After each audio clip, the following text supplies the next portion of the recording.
The Sutra on the Eight Realizations of the Great Beings. Translated from the Chinese with commentary by Thic Nhat Hanh. Translated from the Vietnamese by Diem, Truong and Carole Melkonian. Wholeheartedly, day and night, a disciple of the Buddha should recite and meditate on the eight realizations discovered by the Mahasattvas, the great beings. The first realization is the awareness that the world is impermanent. All political regimes are subject to fall, all things composed of the four elements are empty and contain the seeds of suffering. Human beings are composed of the five skandhas, aggregates, and are without a separate self.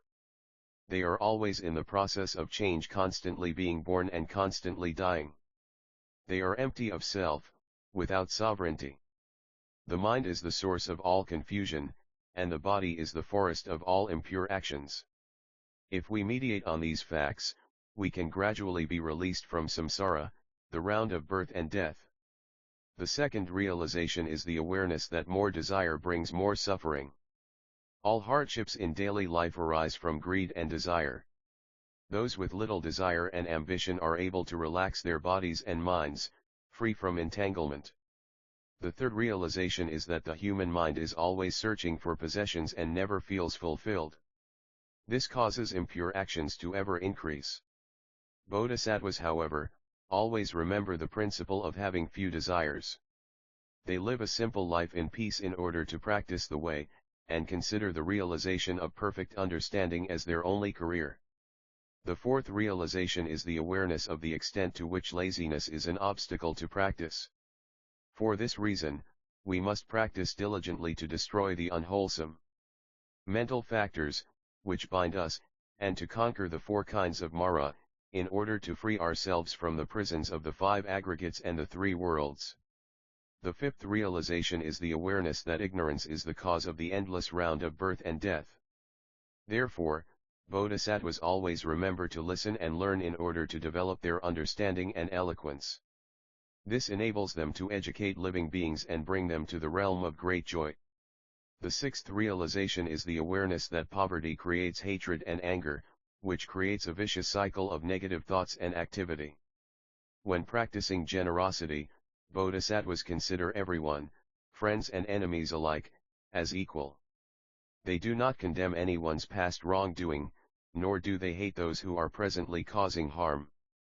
The seventh realization is that the five categories of desire lead to difficulties.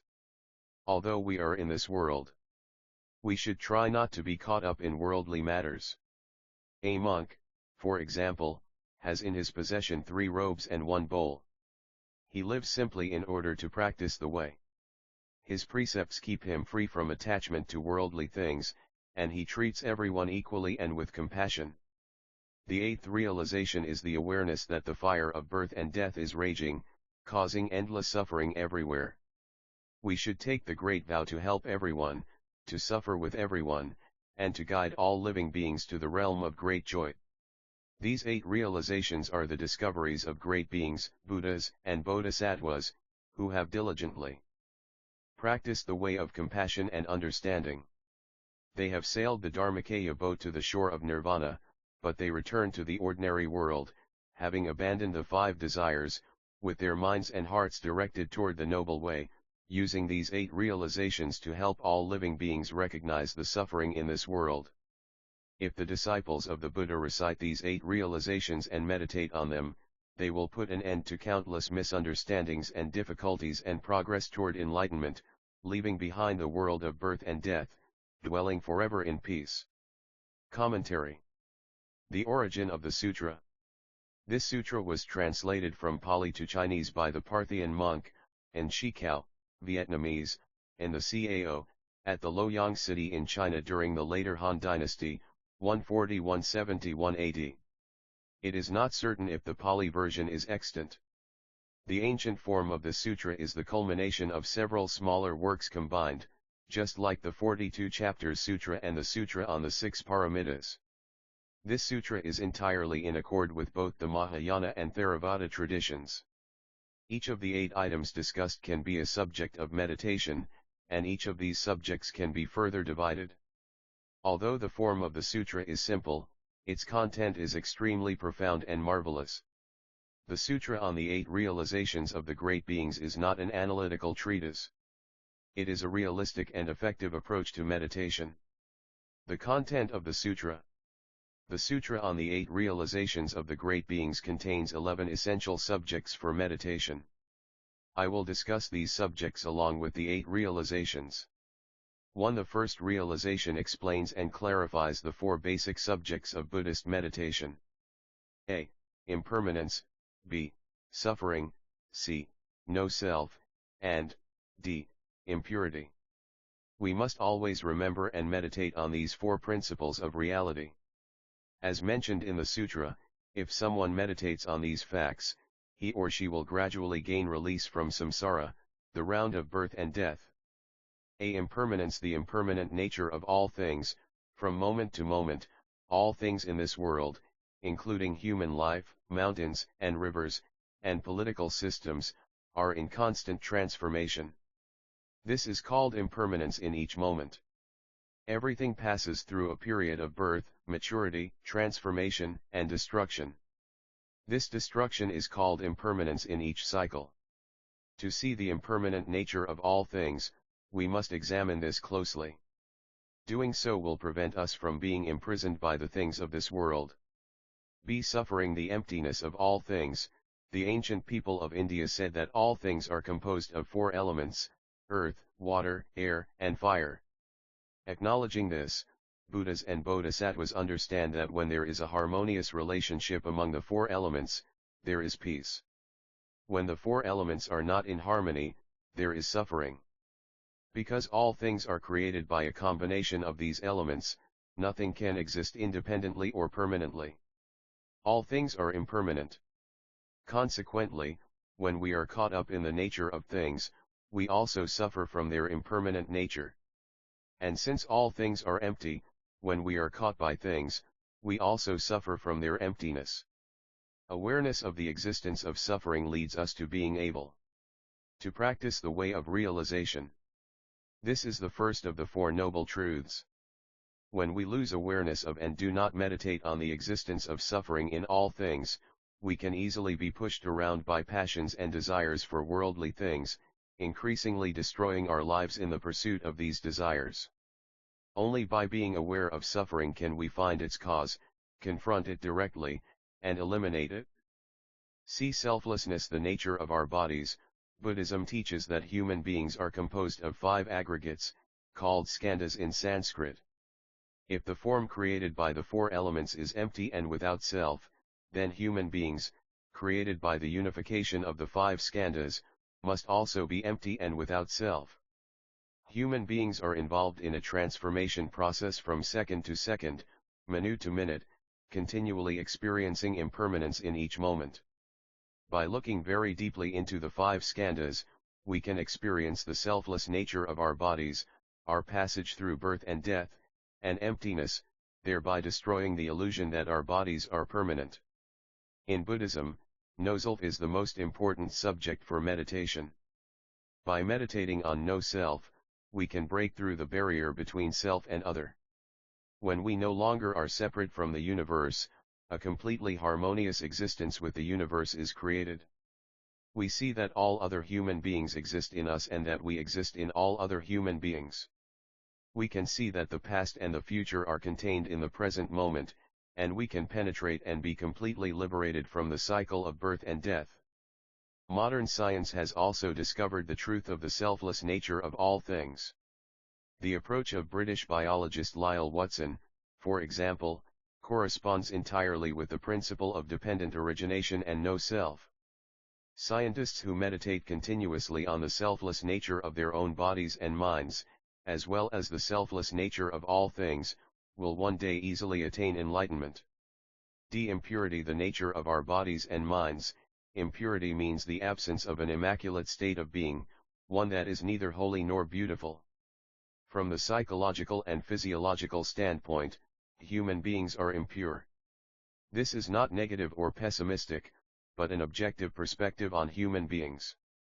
If we examine the constituents of our bodies from the hair on our head to the blood, pus, phlegm, excretion, urine, the many bacteria dwelling in the intestines, and the many diseases waiting to develop, we can see that our bodies are quite impure and subject to decay.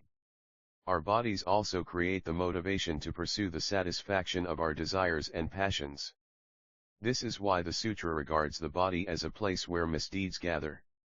Let us now consider our psychological state. Since we are unable to see the truth of impermanence, suffering, and the selfless nature of all things, your minds often become victims of greed and hatred, and we act wrongly. So the Sutra says, the mind is the source of all confusion. More desire brings more suffering is the basis of the second realization. Most people define happiness as the satisfaction of all desires. There are 5 types of desire. These desires are boundless, but our ability to realize them is not, and unfulfilled desires always create suffering. When desires are only partially fulfilled, we continue to pursue their complete fulfillment, and we create more suffering. Even when a desire is fulfilled, we suffer when its fulfillment terminates. It is only after we become completely exhausted from this incessant pursuit that we begin to realize the extent to which we are caught in the insatiable net of desires and passions. Then we can realize that true happiness is really a peaceful state of body and mind, and this can only exist when our desires are few. Having few desires and not seeking fulfillment through the pursuit of the 5 desires are great steps toward liberation. 3. Knowing how to feel satisfied with few possessions destroys desire and greed. This means being content with material conditions that allow us to be healthy and strong enough to practice the way. This is an effective way to cut through the net of passions and desires, attain a peaceful state of body and mind, have more to help others, and be free to realize the highest goal, the development of concentration and understanding to attain realization.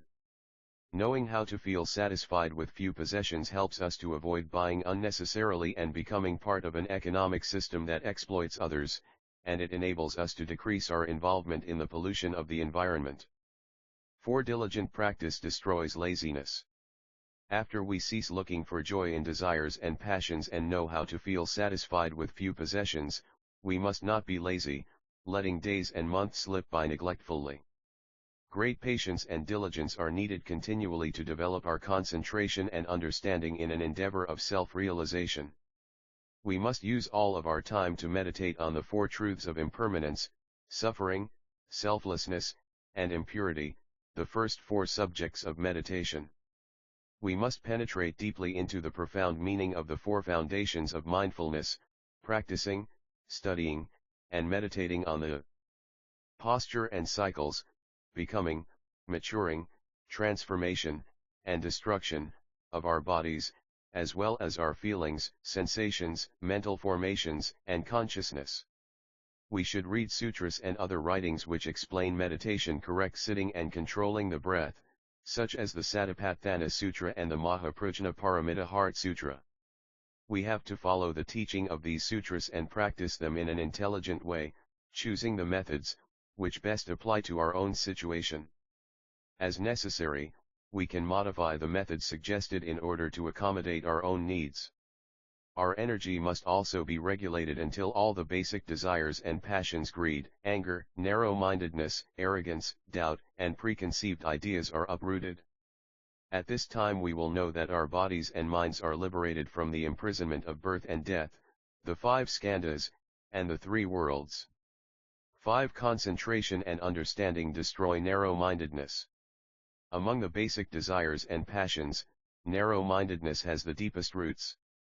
When these roots are loosened, all other desires and passions, greed, anger, doubt, and preconceived ideas are also uprooted. Knowing this, we can make a great effort to meditate on the truths of impermanence, no self, and the dependent origination of all things. Once the roots of ignorance are severed, we can not only liberate ourselves, but also teach others to break through the imprisonment of birth and death. The first 4 subjects of meditation are to help us attain liberation. The next 4 subjects have the aim of helping others attain liberation, thus clearly and solidly uniting Theravada and Mahayana Buddhist thought. 6. When practicing generosity, we should consider everyone equal. Some people think that they can only practice generosity if they are wealthy. This is not true. Some people who are very wealthy do practice generosity, but many give alms with the aim of gaining merit, profiting, or pleasing others. People whose lives are grounded in compassion are seldom rich, because they share whatever they have with others. They are not willing to enrich their lives financially at the cost of others' poverty. Many people misunderstand the Buddhist expression practicing generosity to mean casually giving 5 or 10 cents to a beggar on the street. In fact, the practice of generosity is even more beautiful than that. It is both modest and grand. Practicing generosity means to act in a way that will help equalize the difference between the wealthy and the impoverished. Whatever we do to ease human suffering and create social justice can be considered practicing generosity. This is not to say that we engage in any political system. To engage in partisan political action that leads to a power struggle among opposing parties and cause death and destruction is not what we mean by practicing generosity. Practicing generosity is the first of the 6 paramitas. Paramita means to help others reach the other shore, the shore of liberation from sickness, poverty, hunger, ignorance, desires, and passions, birth and death. How can a person practicing knowing how to feel satisfied with few possessions also practice generosity? It is by living simply. Almost everyone who spends his or her life serving and helping others, sacrificing themselves for the sake of humanity, lives simply. If they live their lives worrying about making money and gaining merit, how can they practice generosity? Mahatma Gandhi lived a very simple life. Nevertheless, his merit in helping humanity and saving human beings was immeasurable. There are thousands of people among us who live very simply, while being very helpful to many, many others. They do not have as great a reputation as Gandhi, but their merit is no less than his. It is enough for us just to be a little more attentive and aware of the presence of people like these. They do not practice generosity by giving money, which they do not possess, but rather by giving their time, energy, love, and care their entire lives. Practicing generosity in a Buddhist context means not to discriminate against anyone. Even though among the poor and destitute there are cruel persons and kind persons, we must not exclude the cruel ones from our practice. Because poverty brings anger and hatred, poor people are more inclined to create evil. As the Sutra states, Bodhisattvas consider everyone, friends and enemies alike, as equal. They do not condemn anyone's past wrongdoing, nor do they hate even those who are presently doing evil. This expresses the spirit of Mahayana Buddhism. Poverty creates anger, hatred, and wrongdoing. If we teach Buddhist philosophy through lectures, but do not practice generosity to ease the suffering of others, we have not yet attained the essence of Buddhism. We should practice generosity with compassion and not disdain, without discriminating against people who, because of their poverty, have caused anger and hatred. 7. While living in society, we should not be defiled by it. We must live in harmony with society in order to help others, without being caught by the 5 desires, living like the lotus flower which blooms in the mud and yet remains pure and unstained. Practicing the way of liberation does not mean avoiding society, but helping in it. Before our capacity to help becomes strong and solid, we may be defiled by living in society. For this reason, Bodhisattvas meditate on the detrimental nature of the 5 desires and firmly decide to live simply in order to practice generosity without discrimination. Thus, living in society and not being stained by it is to practice the 6 paramitas. 8. We should create in ourselves the firm decision to help others. We must make a deep and solemn vow to overcome the difficulties, dangers, and suffering that may occur while helping others.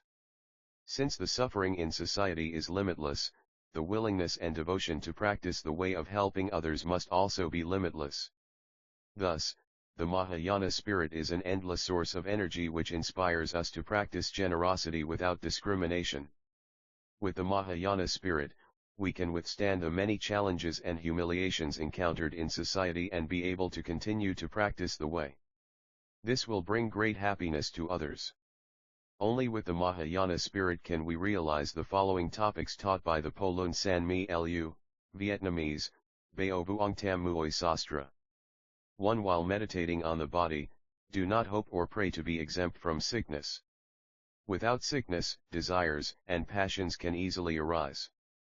2. While acting in society, do not hope or pray not to have any difficulties. Without difficulties, arrogance can easily arise. 3. While meditating on the mind, do not hope or pray not to encounter obstacles. Without hindrances, present knowledge will not be challenged or broadened. 4. While working, do not hope or pray not to encounter obstacles. Without obstacles, the vow to help others will not deepen. 5. While developing a plan, do not hope or pray to achieve success easily. With easy success, arrogance can easily arise. 6. While interacting with others, do not hope or pray to gain personal profit. With the hope for personal gain, the spiritual nature of the encounter is diminished. 7. While speaking with others, do not hope or pray not to be disagreed with. Without disagreement, self-righteousness can flourish. 8. While helping others, do not hope or pray to be paid. With the hope of remuneration, the act of helping others will not be pure. 9. If you see personal profit in an action, do not participate in it. Even minimal participation will stir up desires and passions. 10. When wrongly accused, do not attempt to exonerate yourself. Attempting to defend yourself will create needless anger and animosity. 11. The Buddha spoke of sickness and suffering as effective medicines, times of difficulties and accidents as times of freedom and realization, obstacles as liberation, the army of evil as the guards of the Dharma, difficulties as required for success, the person who mistreats one as one's good friend, one's enemies as an orchard or garden, the act of doing someone a favor as base as the act of casting away a pair of old shoes, the abandonment of material possessions as wealth, and being wrongly accused as the source of strength to work for justice. In the paragraph explaining the eighth realization, it should also be noted that the Mahayana Buddhist practice of the 6 paramitas is contained in the sutra. First paramita, the paramita of giving, 6th realization. Second paramita, the paramita of observing the precepts, 2nd, 3rd, 7th realization. Third paramita, the paramita of diligent effort, 4th realization. Fourth paramita, the paramita of patience, 8th realization. Fifth paramita, the paramita of concentration, 1st realization. Sixth paramita, the paramita of understanding, 5th realization. The style, content, and methodology of the Sutra on the 8 realizations are consistent and logical. It is a very practical and concise sutra. But this discussion of the content is only intended to serve as a preliminary guideline. To fully benefit from this sutra, we must also practice and observe its teachings. Practicing and observing the sutra. To practice and observe the sutra on the 8 realizations of the great beings, choose a time when your body and mind are completely relaxed, for example after taking a comfortable bath. You can begin by lighting a stick of incense to give the room a pleasant fragrance. Then, take the sutra and slowly read it to discover its deepest meanings. Relate the words of the sutra to your life experiences. It is through your own life experiences that you can understand any sutra's content than through someone else's explanation of it. Each time you sit in meditation, thoroughly examine each subject of the sutra. The more you meditate on each subject, the more deeply you will discover the profound wisdom contained in the sutra. It would be helpful for you to also read other sutras, such as the Anapanasati Sutta of mindfulness on breathing and the Satipatthana Sutta. Both are profound and concise works which will complement the sutra on the 8 realizations. These 2 sutras explain in practical detail how to progress step by step towards realization. If you combine the method of following and relaxing your breathing, as described in the sutra on the 8 realizations, you will easily succeed in achieving your aim of realizing your own self-nature. Afterward, the content of the sutra on the 8 realizations is grounded in both Mahayana and Theravada viewpoints. Please treasure this sutra. When I was 17, and in my first year of novice studies at a Buddhist monastery, I had to study and memorize it. This enabled me to easily combine the meaning of the sutra with the meditation of breath counting. From this period until now, 44 years have passed and the sutra is still an invaluable torch lighting my path. Today I have the opportunity to present it to you. I am grateful to this deep and miraculous sutra. I join my hands and respectfully recite, homage to the precious sutra on the 8 realizations. In 1978, I asked the La Boi Press to give the sutra away in order to pray for those boat people who drowned in the South China Sea and the Gulf of Siam during the prior 3 years, and also for those who had the chance to survive so that they can find a new home somewhere in the world. In 1987, I asked Parallax Press to publish an English edition in order to make the sutra available for Western readers and for refugees in the West.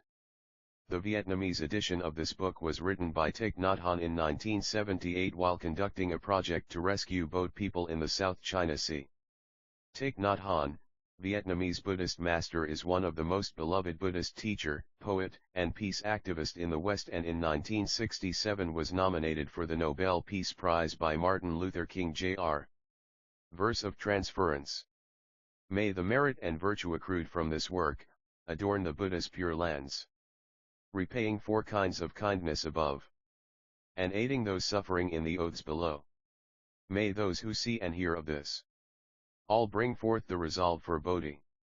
And when this retribution body is over, be born together in ultimate bliss. Note: one should recite this verse of transference to universally transfer all the merit and virtue that accrue from sutra recitation or performance of any meritorious deeds, e.g. giving. 10 benefits from printing Buddhist sutras and making Buddha images. All evil karma made in the past will either be wiped off and retribution created by past serious offense reduced. 2 auspicious spirits constantly protect you and you do not have to experience the disasters of plagues, floods, fires, thieves, armed conflict, or imprisonment. 3 suffering inflicted by vengeful enemies, made in the past, will be avoided, and the merit derived from printing sutras will allow these enemies to receive the benefits of Dharma, and thereby untie the bond of hatred. 4 evil ghosts and other yaksha ghosts cannot encroach on you, poisonous snakes or man-eating beasts cannot harm you. 5 You will have a peace of mind. During the day you will meet with no danger, and at night you will have no bad dreams. Your complexion will be healthy, smooth, and moist. Your energy will be full of vitality. Your business will continue to prosper and meet with ultimate success. 6 You will always have ample food and clothing. Your families will always be at peace, and your prosperity and blessings will constantly increase. 7 Gods and other people will immediately take a liking to things you do or say. Wherever you go, you will always be greeted with respect and revered by a happy crowd of dear friends. 8 Ignorant people will grow wiser, unhealthy people will grow healthier, troubled people will feel happier, and woman can become man in their next life, if they wish to do so. 9 You will escape from the 3 lower realms, and always be reborn in wholesome place, with a handsome upright appearance and unusually fine character. You will enjoy supreme happiness and abundant wealth. 10 You will be able to plant innumerable roots of goodness in the blessed minds of all living beings. You will help the living beings to reap bounteous, measureless merits and help them attain the final Buddhahood.